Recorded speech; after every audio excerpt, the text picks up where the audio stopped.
All right, y'all. Today's topic is over distance and midpoint formula. And I'm not sure why it looks so pixelated, but we're going to go with it and just do what we got to do. So these are formulas.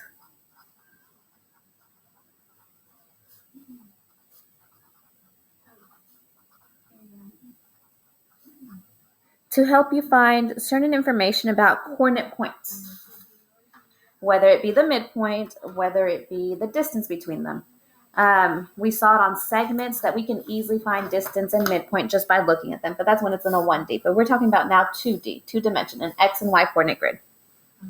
So distance formula is to find the distance between 2 points, x1, y1, x2, y2. And that formula is the distance is equal to the square root of the difference in your x's, that should be a 1, squared, plus the difference in your y's. So kind of like when we did slope, it's the difference in your y's divided by the distance in your x's. This is distance in your x's plus the distance in your y's. We did some examples that involved the Pythagorean theorem, and that's why we see squared items here, and then taking the square root. Pythagorean theorem is pretty much the distance between one leg squared plus the distance between the other leg squared to give you the square root of the final distance. So find the distance between 2 points on the graph. So we have to know how to name these points first. So this is point -5, 3, and this one down here is -2, -3. Again, we did an example with Pythagorean theorem. So I'm going to show you how that works. Pythagorean theorem, you just need 2 legs. So we have a horizontal distance of 1, 2, 3. So we're going to say A equals 3. And we'll do a different color for B. And then we'll name this one B. 1, 2, 3, 4, 5, 6. B equals 6. Now I'm going to work this out. And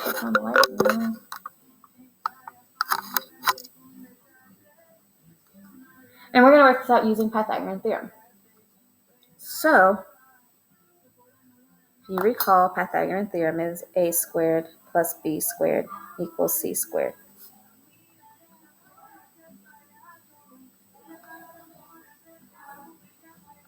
And that's my abbreviation. So A squared, 3 squared, plus B squared, 6 squared, is equal to whatever C squared is, which is the same thing our distance formula is saying. Something squared plus another something squared is equal to C squared. The only difference here is that they went ahead and took the square root of it, which is what we do at the end. So 3 squared is 9. 6 squared is 36. And then finally we combine those two. So 45 is equal to C squared. And then the final step here is to take the square root of both sides.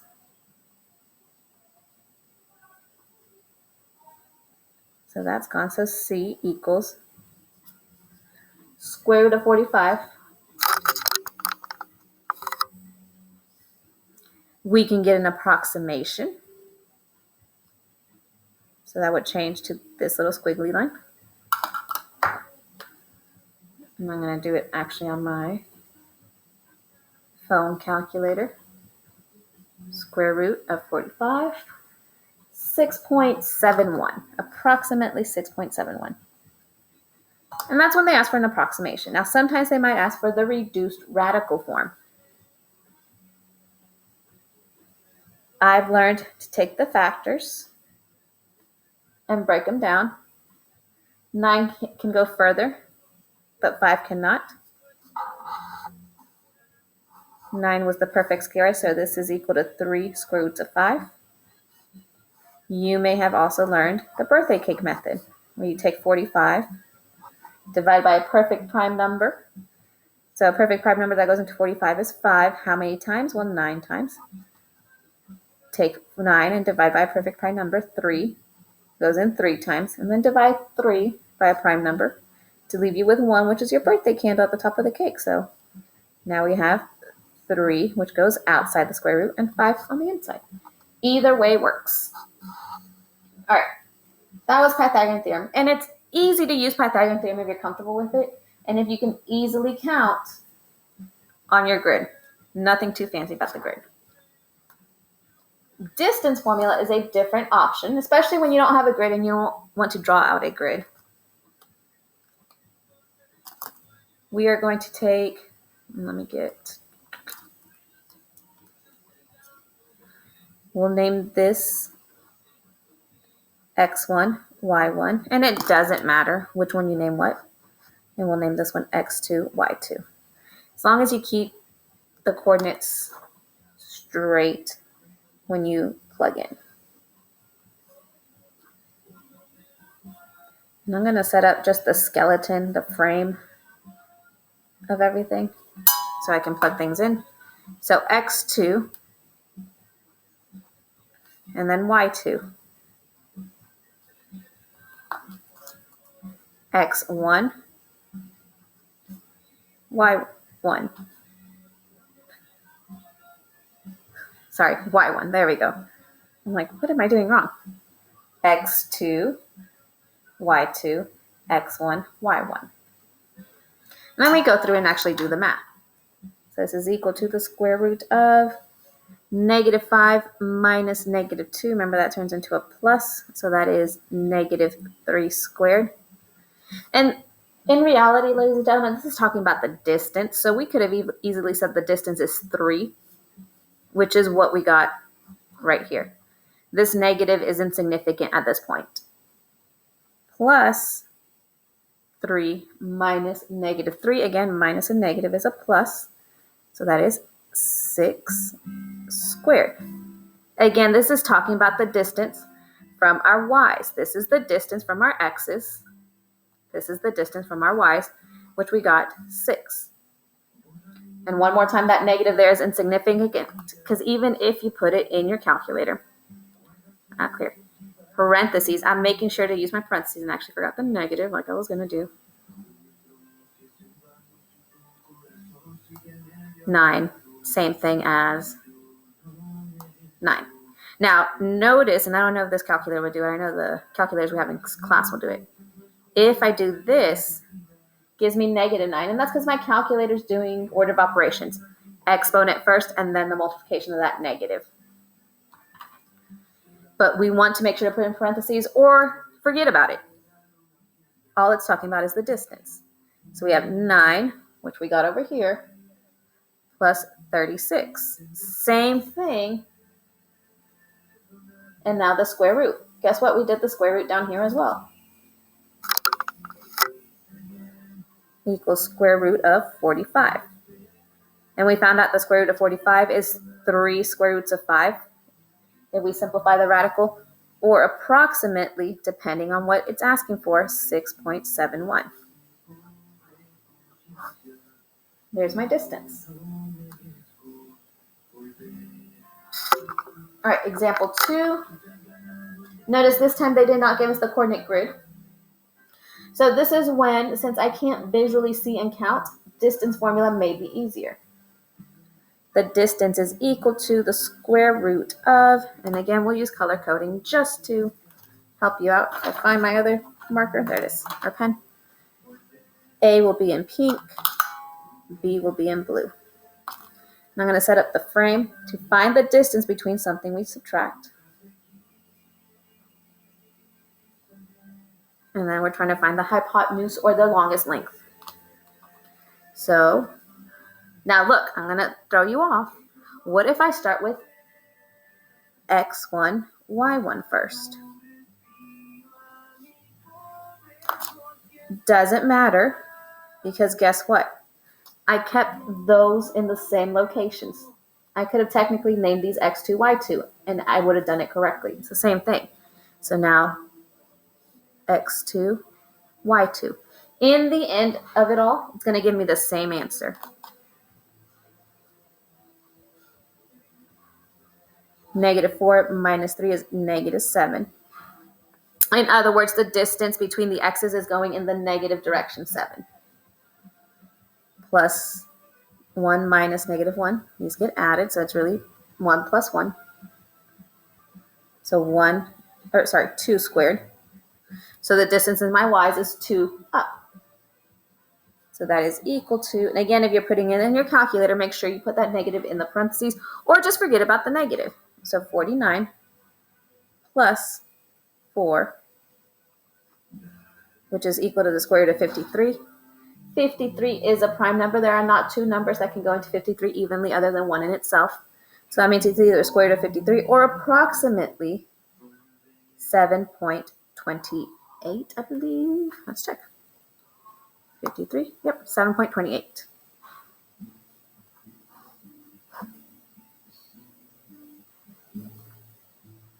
And let's look at example 3. Again, we'll name this my first point, this my second point, or however, pink and blue, and then however you want to do it.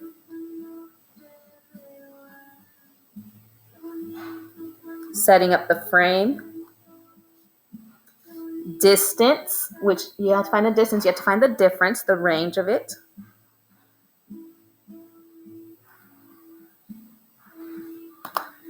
And this time I can start with my blues. Let's say 11, 3, as long as, since I started with blue here, I start with blue on the right-hand side as well.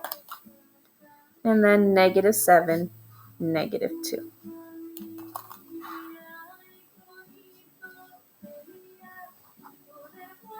So that is minus a negative, which is a plus, so that's 18 squared. So that means the distance in my x's is this time 18 units in the positive direction.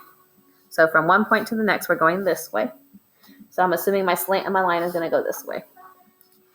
But let's see. And then 3 to 2 is actually plus, and I forgot my plus. I said it but didn't write it, squared. And again, that means 5 in the positive direction. So we're going right, up. So yes, your slant of your line that's connecting the 2 points is upward, so it's a positive slope. And then we square. I do not know what 18 squared is, but I got a calculator. 324.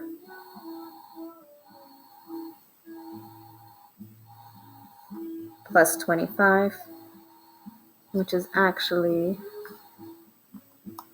349.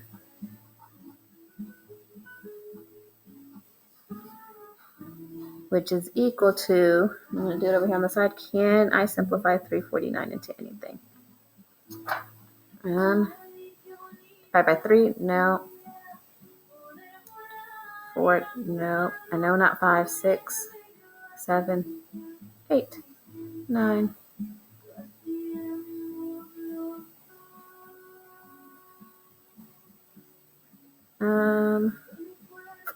Do I not have any more? I think I took it off. Oops. I could have sworn I had it.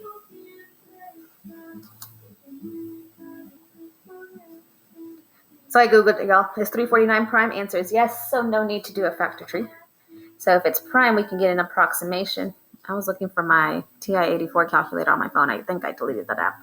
So an approximation of 349, 18.68.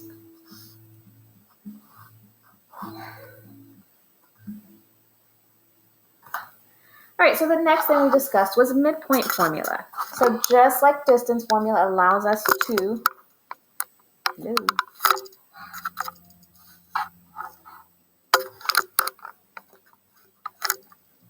find the distance between two coordinate points, midpoint formula allows us to find the middle between two coordinate points. So for example, here, it's not very easy to count where the midpoint would be, but we can estimate probably right here. But we want an exact number of where that is, so that's when we use the midpoint formula. Your midpoint formula is m is equal to x1 plus x2 divided by 2. So pretty much the average of your x values and then the average of your y values. So if we want to find the midpoint, again, I'm going to identify my 2 points as blue and pink and blue. And I'm going to plug them into the formula. So my midpoint is equal to the average of your x's. So 7 plus 9 divided by 2. And then the average of your y's, -5 plus -1, or really just -1. I didn't know what I wanted to do. And then divided by 2. So keep simplifying that. 7 plus 9 is 16 divided by 2. So this is giving us a point as we're working it along. We're just working two different mathematical calculations as we're going along to get my x and my y. And then we have -6, 2, which again, now we simplify to get +8, -3. So that means if we were to plot these on the coordinate grid, the middle point between 7, -5 and 9, -1 would be 8, -3. So number 5, same thing. We got a blue point. We got a pink point. And I'll show you the same way that it's going to work if I were to flip-flop these and actually start with this one, as long as I keep them in order while I'm doing the formula. I'm just going to do my setup, my frame. So -4. No, not -4. 3. It's your x's first, not your y's in this case. 3, and then here's -4. And then your x's, so plus -7 plus 4. Working that out, we get -4 divided by 2 and 0 divided by 2. Do not freak. That's going to give you an answer. So that is -2, 0 divided by 2 is 0. So your midpoint is at -2, 0, the middle point between these two on a coordinate grid.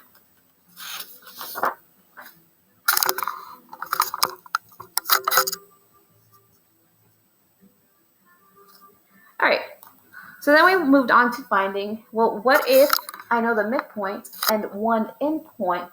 How can you find the other endpoint? So find the coordinates of A, and I'm going to draw it just horizontally for right now. We don't know where A is, but we do know M, my midpoint, is at -1, 2. And we know my other endpoint is at 3, -5. I'm going to go over how we can use the midpoint formula to help us here, and then I'll show you a different way that some students picked up on knowing the definition of a midpoint. So knowing a midpoint, blue point, pink point. We don't know the blue point. That's what we're trying to find out. We know my final answer. So my final answer is -1, 2. And we're working backwards. Set up the frame. I'm going to start with the point I do have, 3, -5. However, I do not know the blue point, so question mark, question mark. And you can use X and Y there. Actually, let me go ahead and change that to X and Y just so you know what we're looking for. Okay. So knowing, and it's really pixelated. Let me see if focusing helps any. I'll try my best. All right. Knowing that this is going to give me my X value and this is going to give me my Y value, I'm going to go ahead and split them up in that sense. And let's use some color so we can see.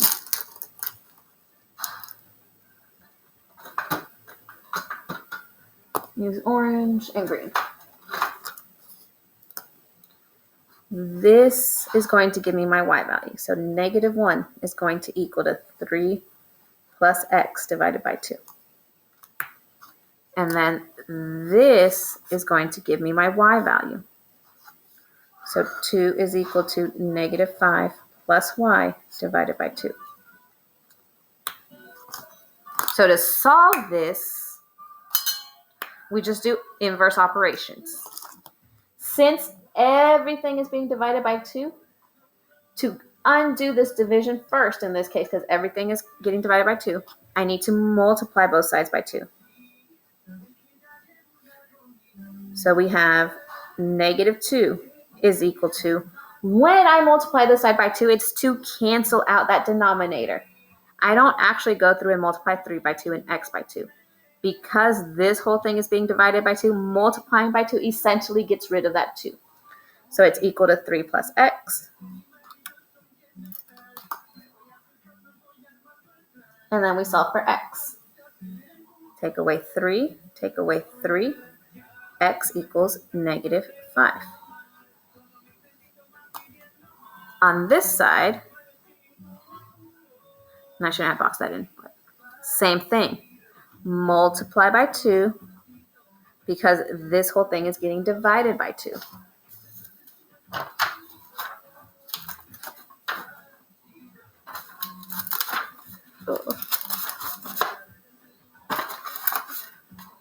Okay, so that leaves me with 4 is equal to, again, these are done to cancel out that divided by 2, not to multiply actually.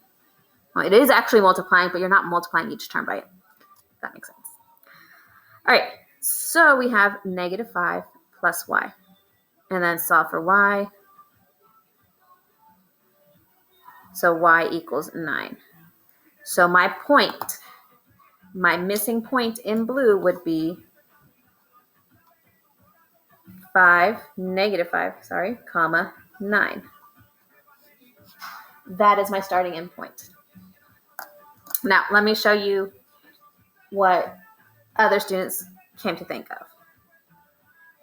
Because it's the midpoint, they know that this distance has to equal this distance.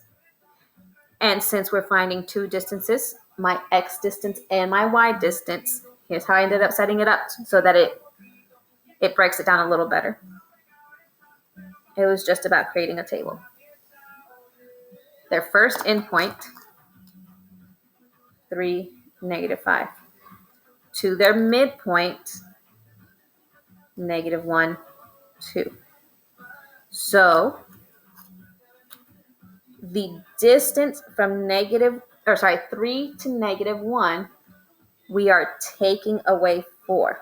So that means we're going 4 to the left. So we have to continue doing the same thing to find my other distance, which would put us at negative 5, which is what we got there.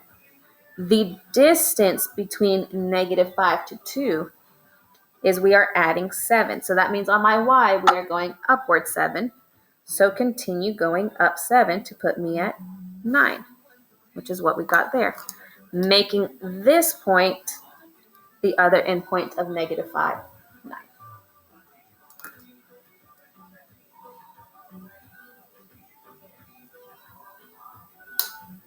Okay. I'm going to leave the others for you to practice, but I'll write the answers on here. All right, so once you work them out, you'll find out that you should be getting answers of negative 214 for number 7 and negative 7, 0, unless I did something wrong, which is quite possible too. All right, and we're going to finish up with more practice with algebra this time. So if P is the midpoint of X, Y, I need to draw a picture again because otherwise I don't know what I'm doing. P is the midpoint of X, Y. So that means this is equal to this. XP is 8x minus 2. PY is 12x minus 30. Find the value of x. So we're just setting these equal to each other and solving for x. I'm going to go over how to set all these up, and then I'll give you the answers, not necessarily the work, so you can practice on your own. So number 10, G is the midpoint of FH. F, that means these two are equal. FG is 14x plus 25. GH is 73 minus 2x. So again, since they're equal, we're going to set them equal to each other.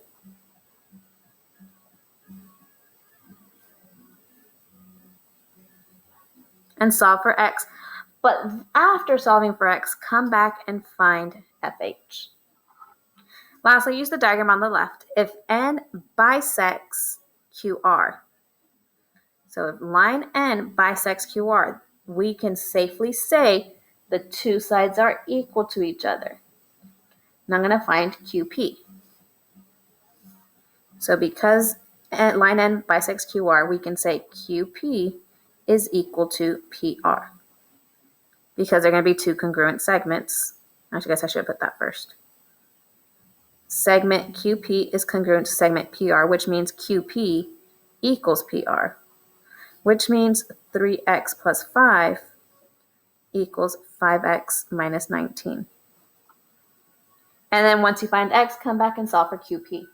So again, I'm going to give you how we set it up and then the answers here in a little bit. All right, so for the first one, I got 7 equals x, or x equals 7. The next one, I got FH equals 134. And then the final one, I got QP equals 41.